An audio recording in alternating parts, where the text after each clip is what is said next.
এখানে কয়েদির বন্ধু একটি মই ছেড়ে দিতেই তখনই কয়েদি মই ধরে ছাদের উপরে উঠে যেতে লাগে।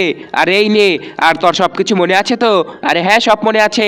ঠিক আছে, যা, আমি তোর পিছনে আসছি। আরে ভাই, এটা একটু ধরো, আমি এখনই আসছি। আর এটার মধ্যে কি? তুই আমাকে কেন ফাঁসাচ্ছিস? তখনই পুলিশ আসে। আরে দোকানদার, দেখো তো এই কয়েদিটিকে দেখেছো? আরে না স্যার, আমি দেখিনি। আরে ও একটি স্বর্ণের দোকান থেকে 20 লাখ টাকার স্বর্ণ চুরি করে পালিয়েছে।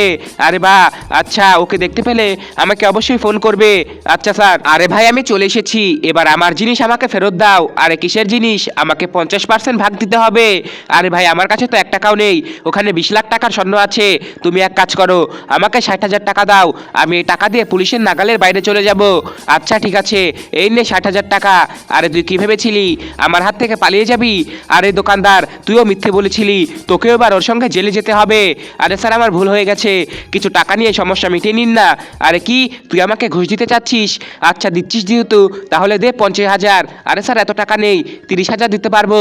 আচ্ছা তাহলে তাই দিয়ে দে, এই নিন। ঠিক আছে, তুই চল আমার সঙ্গে জেলে। এরপর দোকানদার যখনই বাক্সটিকে খুলে, আরে এটা তো একদমই ফাঁকা। আরে দোকানদার, দেখো তো এই কয়েদিদেরকে দেখেছো? আর স্যার, আপনারা আসতে লেট করে ফেলেছেন, ওরা তো মাত্রই আমাকে চুলা লাগিয়ে চলে গেছে।